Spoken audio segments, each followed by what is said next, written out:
बता दें, ये जो डैंड्रफ है, ड्राई स्किन है सर्दियों में, इसका क्या हल है? हर दफ़ा हर साल क्रीमें ले लेके ना बंदे तंग आ चुके हैं। एब्सोल्युटली। सबसे पहले तो मैं आपको बता दूं कि ये जो आपकी स्किन के प्रॉब्लम्स होते हैं, ड्राइनेस के, जो एक्जिमा से एसोसिएटेड है, सोराइसिस से एसोसिएटेड है, कैंडिडा से एसोसिएटेड है, ये स्किन का प्रॉब्लम ही नहीं है। ये प्रॉब्लम आपके पास गट का है, ठीक है। तो जब आप क्रीम लगाएंगे तो उससे, जिस तरह आप डायबिटीज़ के लिए जो मेडिसिन लेते हैं उससे आपका सिम्टम तो जाता है, तो प्रॉब्लम नहीं जाती। तो क्रीम से आपकी थोड़ी देर के लिए ड्राइनेस तो जाती है, आपकी प्रॉब्लम नहीं जाती। यानी कि हम स्किन का समझ और नहीं, ये स्किन का प्रॉब्लम नहीं है। मेरे पास, मैं अब तो माशाल्लाह उंगलियों पे भी काउंट नहीं कर सकती कि सोराइसिस और एक्जिमा, जिसकी इनिशियल सिम्टम्स जो है आपके पास ड्राइनेस से ही स्टार्ट होते हैं, कितने केसेस मैं ट्रीट कर चुकी हूँ। क्योंकि और उसमें हमने स्किन की कोई ऑइंटमेंट यूज़ नहीं की है, सिवाय 1-2 नेचुरल ऑयल्स के, जिनका मैं इसमें जिक्र करूँगी। उसके लिए आपके पास गट हील होना ज़रूरी है।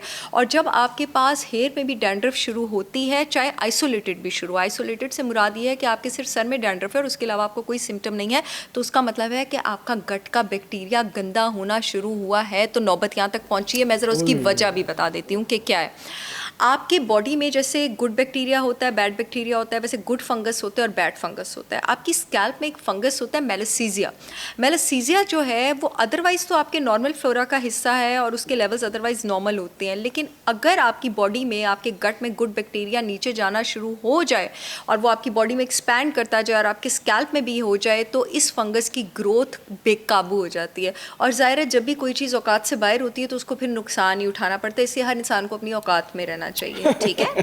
तो जब वो उससे बाहर हो जाता है तो आपके पास वो जो आपकी स्कैल्प है उसके सीबम पर फीड करना शुरू कर देता है। सीबम आपकी स्कैल्प का मॉइस्चर होता है और मॉइस्चर जिन फैट्स पर ये फीड करता है वो आपके पास इन्फ्लेमेटरी फैट्स होते हैं, ओमेगा 6 होते हैं और ट्राइग्लिसराइड्स होते हैं। और इस मेलासीजिया की ओवर ग्रोथ से आपके पास जो स्किन के सेल्स हैं, जिन्होंने 1 महीना लगा के रीजनरेट करना था, वो अब 1 हफ्ते के अंदर स्किन से जैसे रिपेयर नहीं होती, उतरना शुरू हो जाते हैं। और उसकी वजह से आपके पास डैंड्रफ की ये फ्लेकी, ये स्केली जो है अपीयरेंस आती है। अब मुझे बताएंगे, प्रॉब्लम तो गट के बैक्टीरिया से शुरू है, तो इसका इलाज कहाँ से आया शैम्पू में?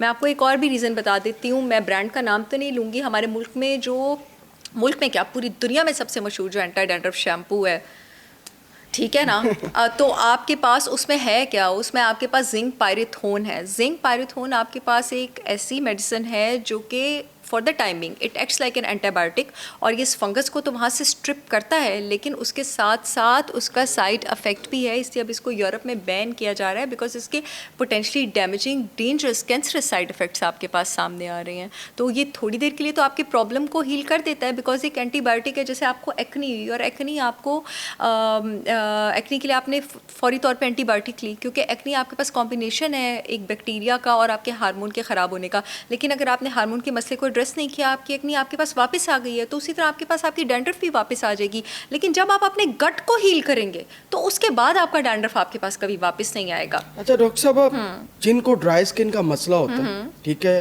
वो मॉइस्चराइजिंग क्रीम यूज करते हैं, खवातीन हज़रात, लेकिन गर्मियों के अंदर उन्हीं को उनकी स्किन बहुत ज़्यादा ऑयली हो जाती है, तो ये दोनों सूरतें हैं। अच्छा, बिल्कुल सही बात है। वो आपके पास स्किन का रिएक्शन मैकेनिज्म होता है। स्किन अपने डिफेंस पे, अपने रिएक्शन में सीबम को ज़्यादा सिक्रीट करना शुरू कर देती है, और वो भी हेल्दी सीबम नहीं होता, तो वो अच्छा नहीं होता है।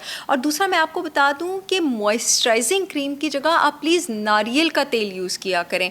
माँ के दूध के बाद अगर एक बड़ा स्ट्रॉन्ग, मैं आपको एंटीबैक्टीरियल एजेंट बताने लगी हूँ, लॉरिक एसिड। लॉरिक एसिड अगर किसी चीज़ में है माँ के दूध के बाद, तो वो 100% ऑर्गेनिक कोकोनट ऑयल में है। मेरी brand holistic wisdom by Sahar Chawla, link जो है वो आपके पास मौजूद होगा इस वीडियो के कैप्शन में, और आप जाके मेरे ऑफिशियल पेज डॉक्टर साहर चावला पे भी लिंक देख सकते हैं। मैंने 100% ऑर्गेनिक कोकोनट ऑयल लॉन्च किया है, जो कि आपकी स्किन पे भी इस्तेमाल कर सकते हैं, आप अपने खाने में।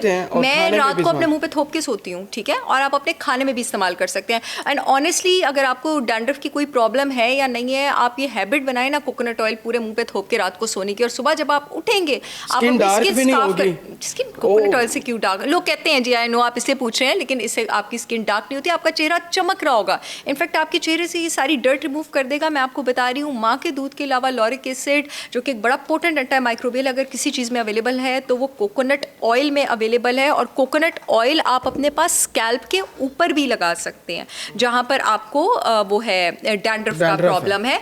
और नेचर का सबसे स्ट्रॉन्गेस्ट जो एंटी फंगल हर्ब है, आपको पता है वो क्या है? वो आपके पास टी ट्री है। मैंने 100% organic, silicon free, paraben free, SLS free जो केमिकल फ्री होते हैं, टी ट्री शैम्पू और ऑयल लॉन्च किया है अपनी ब्रांड नेम के अंदर। पूरे पाकिस्तान में शिपमेंट हो रही है। ये ऑयल है, इस तरह का एक शैम्पू भी है। इसको आपने हफ्ते में 3 बार इस्तेमाल करना है, 3 बार से ज्यादा इस्तेमाल नहीं और करना। इस्तेमाल करने का तरीका, इससे डैंड्रफ खत्म हो जाएगा 100%। और जो हेयर फॉल हो रहा है उसके साथ 100% हेयर फॉल के लिए मैंने, हेयर फॉल पे हमने अलग सेगमेंट में भी बात करनी है, उसके लिए मैंने प्याज और रोजमेरी के शैम्पू और ऑयल भी लॉन्च किए हैं। उसका मैं बताऊंगी कि उसका हेयर फॉल के किस हार्मोन से ताल्लुक है और वो आपको किस तरह से अफेक्ट करते हैं। जिस तरह आप कोई भी आम तेल लगाते हैं, आप 3 से 4 table spoon tea tree oil के लेंगे, आप 1 टेबल स्पून जो है वो कोकोनट ऑयल का लेंगे और उसका जो है वो आप बना के डैंड्रफ के हवाले से जो आप बता रही थी, इस ऑयल को आप 3 दिन जो यूज करना, वो किस तरह यूज करना? एक ऑल्टरनेट डे पे ना, जिस तरह आप तेल का मसाज करते मतलब हैं नहाने के बाद? नहीं, नहाने से पहले। नहाने से पहले? जैसे नहाने से पहले हर कोई यूज करता है, ठीक है। और मैं इसलिए आपको कहूंगी कि आप वैसे भी otherwise SLS free, paraben free और सिलिकॉन फ्री शैम्पूज और ऑयल्स यूज किया करें, क्योंकि मेरे जितने भी शैम्पू और ऑयल हैं उनमें केमिकल्स नहीं है। अब आपके पास डैंड्रफ क्यों होती है? आपके पास डैंड्रफ इसलिए होती है क्योंकि स्किन का सारा मॉइस्चर खींच लिया जाता है। आप ये मार्केट से जितने भी शैम्पूज खरीदते हैं ना, इसमें सब में SLS शामिल होता है, सारे सिंथेटिक शैम्पूज में। और SLS एक टाइप ऑफ डिटर्जेंट है जो आपके स्कैल्प से और ज़्यादा मॉइस्चर खींच लेता है। तो मैंने जितने भी शैम्पूज और ऑयल्स लॉन्च किए हैं, ये डैंड्रफ वाले टी ट्री के साथ, ये 100% ये पाकिस्तान की सारी रेगुलेटरी अथॉरिटी से अप्रूव है। पीछे ठप्पे लगे हुए हैं, मतलब हर चीज का है आपके पास। ये बड़ी वैसे अल्हम्दुलिल्लाह जी, कोशिश है कि जितने भी ऑर्गेनिक प्रोडक्ट्स हैं, अभी तो मेरे 40 प्रोडक्ट्स होने वाले हैं जी, बिल्कुल मेरी निगरानी में बनते हैं। ये पीछे सारे स्टिकर और ठप्पे लगे हैं, ISO सर्टिफाइड है, फूड रेगुलेटरी अथॉरिटी से जो है अप्रूव्ड है, डॉक्टर सैयद चावला से सर्टिफाइड है, सारी जगहों से सर्टिफाइड है जी। मेरे प्रोडक्ट्स हैं, पाकिस्तान की जितनी रेगुलेटरी अथॉरिटीज हैं हर एक का ठप्पा इसके ऊपर मौजूद है। पूरे पाकिस्तान में शिपमेंट हो रही है। ये SLS फ्री है, सिलिकॉन फ्री है, पैराबिन फ्री है, सारी लैब टेस्टिंग्स के जो शवाहिद हैं वो पीछे मौजूद हैं। आप इनको बेफिक्र होकर ऑर्डर करें और 3 से 4 महीने में इंशाल्लाह जो है वो आप सर्दियों में ड्राई स्किन के बहुत सारे नुकसान आते हैं, निशानात बन जाते हैं, स्किन के ऊपर जो है वो एलर्जी होना शुरू हो जाती है। अब पूरे जिस्म में कोकोनट ऑयल लगाना है। अच्छा, वो जो स्किन के ऊपर एलर्जी होती है, बिल्कुल आपने बात की, मुझे अपनी कल की पेशेंट याद आ गई। तो वो मुझे कहती है जी डॉक्टर साहब मेरी स्किन पे एलर्जी, और उनको यही था सोराइसिस और एक्जिमा। वो एलर्जी नहीं होती है। आपके जो स्किन के ऊपर रेडनेस हो रही है ना सर्दियों में ड्राइनेस के साथ, वो मोस्टली या आपको सोराइसिस है या एक्जिमा है, आपको ऑटो इम्यून डिजीज़ हो गया है, आपकी बॉडी की इम्यूनिटी अपने ही अगेंस्ट हो गई है, और या तो वो सोराइसिस है या वो एक्जिमा है। वो तो मैं पेशेंट को देख, वो एलर्जी नहीं है। सबसे पहले तो जो उसका खुराक में हल है, चाहे आप दुनिया का कोई भी तेल लगा लें, चाहे मेरा भी लगा लें, लेकिन अगर आप गंदुम और दूध नहीं छोड़ेंगे और अंडा नहीं छोड़ेंगे इस वाली कंडीशन में, ये जो आप कह रहे हैं ना रेड वाली, में ये तीनों चीजें ना खाएं।